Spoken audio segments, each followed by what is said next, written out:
Hello दोस्तों, मैं आज को एक बहुत इंटरेस्टिंग स्टोरी सुनाने वाला हूँ। आप जानते हैं कि पूरी दुनिया की अर्थव्यवस्था केवल और केवल व्यापार पर टिकी हुई है। तो मैं इसी के पक्ष में आपको एक बहुत ही इंटरेस्टिंग स्टोरी सुना रहा हूँ। एक बार क्या हुआ कि अकबर के राज्य में बहुत ही मुसीबत आ गई। अकबर के राज्य का पूरा खजाना खाली हो गया। तो वो इस मुसीबत में किसको बुलाता है? बीरबल को। उसने बीरबल को याद किया और बीरबल आया। तो उनको एक सलाह दिया। बीरबल ने बताया कि इस मुसीबत में हमारे राज्य में एक ही व्यक्ति है, वो व्यापारी है जो हमारी मदद कर सकता है, हमारे राज्य को बचा सकता है। राजा ने आदेश दिया और उस व्यापारी को बुलाया गया। उस व्यापारी को बुलाने के बाद जब राजा ने उससे पूछा कि एक बात बताओ, तुम्हारी मदद कर सकते हो? उसने कहा हाँ, हम मदद कर सकते हैं। तो उसने क्या किया कि जो भी सामान, जो भी पैसे थे, जो भी खजाना था, वो सारे खजाना उठा करके राज्य में लाया।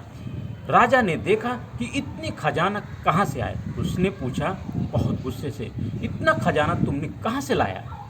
उसने जवाब दिया कि महाराज, आपके राज्य में जो टैक्स होता है, जो टैक्स लगते हैं, उसी टैक्स में से मुझे चोरी करने आता है और उसी में से बचाता हूँ। और ये आज खजाना मैं छोटे छोटे टैक्स को बचा करके, चोरी करके मैं इकट्ठा किया हूँ। राजा का गुस्सा बहुत तेजी से सिर के ऊपर से जाने लगा और बहुत गुस्सा हुआ। उसने सारे खजानों को रख लिया और अपने सेना को आदेश दिया कि तुरंत इसको हस्तबल में रखा जाए और इसको वहाँ पे इसको लीद, जो घोड़े का लीद होता है, उसको काम करने के लिए रखा जाए। उस व्यक्ति ने क्या किया आप देखें, ईमानदारी से, इतना ईमानदारी से उसने बोल दिया कि हमने टैक्स चोरी किया और राजा ने गुस्सा होकर उसको ऐसा परिणाम दिया। तो आप देखें सच्चाई का परिणाम क्या निकला।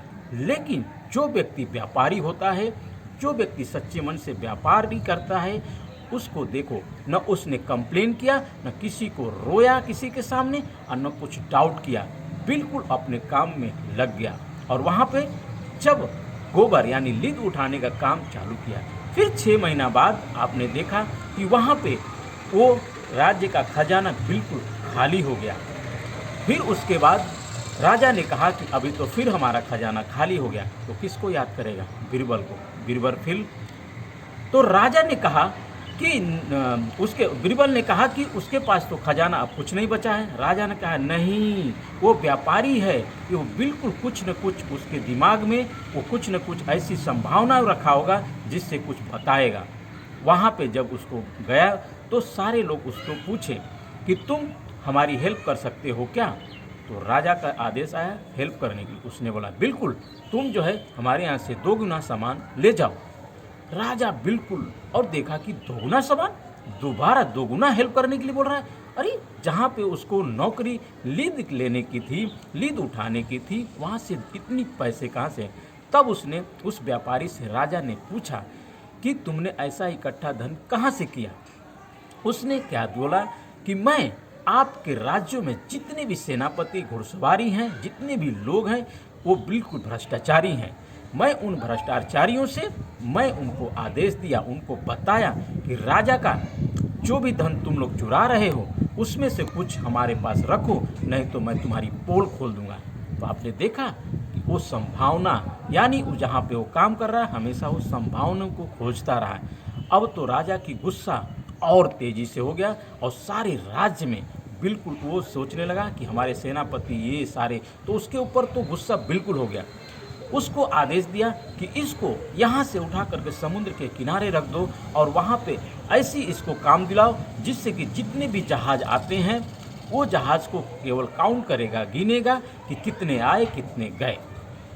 आपको बताऊं कि उस समय भी उस कोई किसी को कंप्लेन नहीं किया, कोई डाउट नहीं किया और अपने अंदर वो संभावनाएं लाता रहा। तो आपको बता दूं कि जब 6 महीना और बीता तो राज्य का खजाना फिर से खाली हो गया। तो आप जानते हैं, जब वहाँ पे वही काम हुआ, बीरबल को वही बात बोले कि अब क्या किया जाए। तो उसी व्यापारी को याद किया गया और उस व्यापारी के पास गए। तो उस व्यापारी से जब पूछा गया कि क्या तुम हमारे राज्य की हेल्प कर सकते हो, उस व्यापारी ने कहा बिल्कुल कर सकता हूँ और 2 गुना सामान ले जाओ। उसने कहा 2 गुना सामान? राजा आश्चर्य। तब बोले कि ये धन तुम्हारे पास कहाँ से आया? उसने बोला कि ये धन हमने उन लोगों से इकट्ठा किया और उनको बताया जहाँ से व्यापारी लोग आते और जाते थे, लोग आते जाते थे, उनको उसने आदेश दिया कि राजा ने मुझे मेरी ड्यूटी लगाई है और तुम लोग जितना भी सामान की चोरी कर रहे हो उस सामान में से मेरे को कुछ यहाँ पर रखो, जिससे कि राजा ने आदेश दिया है, नहीं तो सारे जहाज़ पर ऐसी ड्यूटी लगा दी जाएगी। वो सब डर गए और अपने अपने सामान थोड़े थोड़े इकट्ठा रखने लगे। तो उसके पास, व्यापारी के पास सामान और पैसे इकट्ठा हो गए। आपने देखा कि एक व्यापारी कभी जिंदगी में कंप्लेन नहीं करता है, संभावनाएं, और जिस व्यक्ति ने अपने जीवन में संभावनाएं खो दिया वो कभी नहीं। तो हमेशा अपनी संभावनाएं, अपनी पॉसिबिलिटी बनाए रखिए, अपना डाउट बिल्कुल नहीं रखिए कि हमें हमारी संभावनाएं को अपने काम करते रहिए, तो बिल्कुल आप सफल रहेंगे। Thank you very much.